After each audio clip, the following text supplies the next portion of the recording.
আমার বধূ যে পরশমণি সখিরে বধূ যে পরশমণি আমার বধূ যে পরশমণি ওরে সেই অঙ্গ পরশ এই অঙ্গ আমার সোনার বরণখানি সোনার বরণখানি রে সোনার বরণখানি কত না আদর করহে নাগর কত ওঠে তার মনে কত নাগর কদমে নাগর কত উঠে তার মনে ওই পালঙ্ক শয়নে না রাখে কখনো আপন হৃদয় বিনে আপন হৃদয়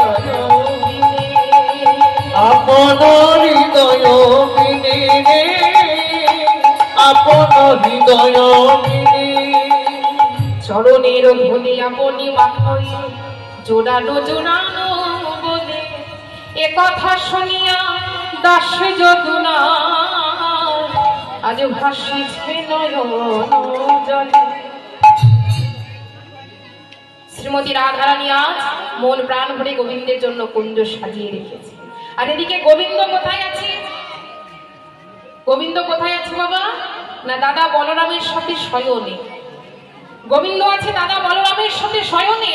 হঠাৎ করে আমার গোবিন্দের মনে পড়ে যায় যে আমি তো রাধারানীকে কথা দিয়েছি আজ আমি রাধারানীর কুঞ্জে যাব, কিন্তু দাদা যদি না ঘুমায় তাহলে তো রাধারানীর কুঞ্জে আমার আর যাওয়া হবে না। এই বলে মা গোবিন্দ কি করেছে? শরণ নিয়েছে লীলার সহায় কারিণী মা যোগ মায়া।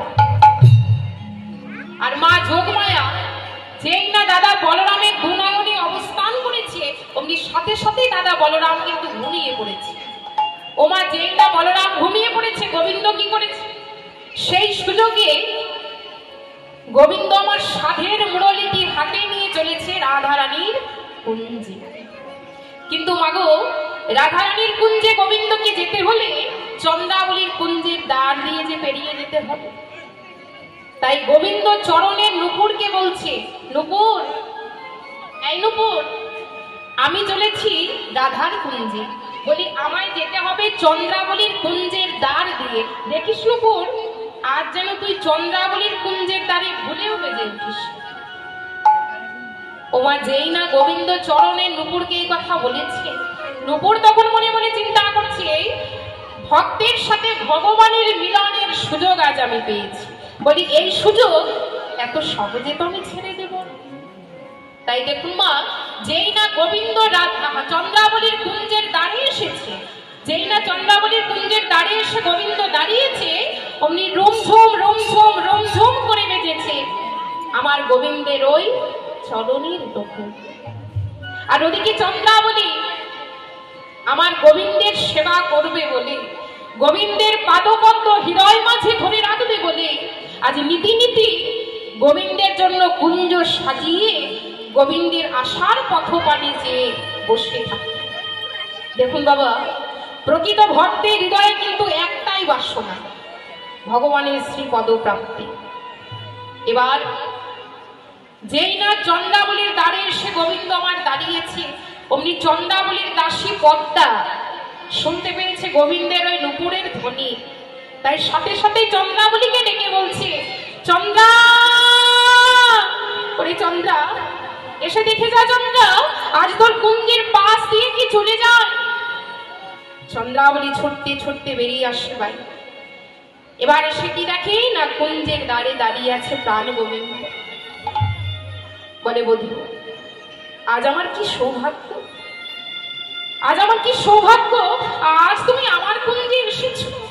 ওগো গোবিন্দ, আমি জানি না, আমি জানি বধূ তুমি নীতি নীতি আমার কুঞ্জের পাশ দিয়ে পেরিয়ে যাও, তোমার ওই নুপুরের ধ্বনি আমি শুনি, কিন্তু বধূ আমি যে কোনোদিন তোমায় ধরতে আর পারি না।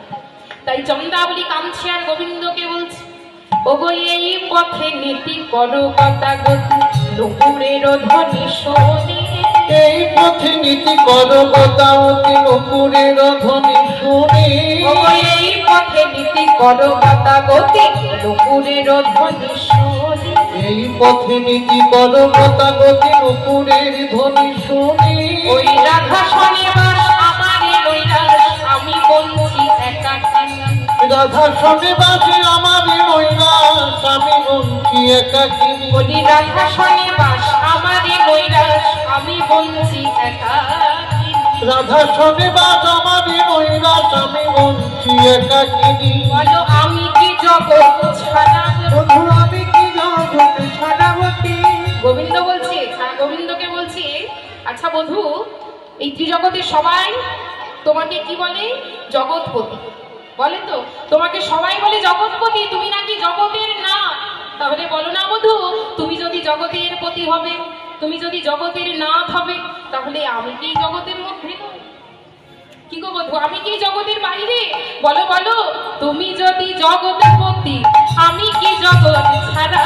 বন্ধু তুমি তাই গৌর হরি বল হরি বল। জগৎ ছাড়াবো। প্রভু তুমি যদি জগৎপতি, আমি কি জগৎ ছাড়া?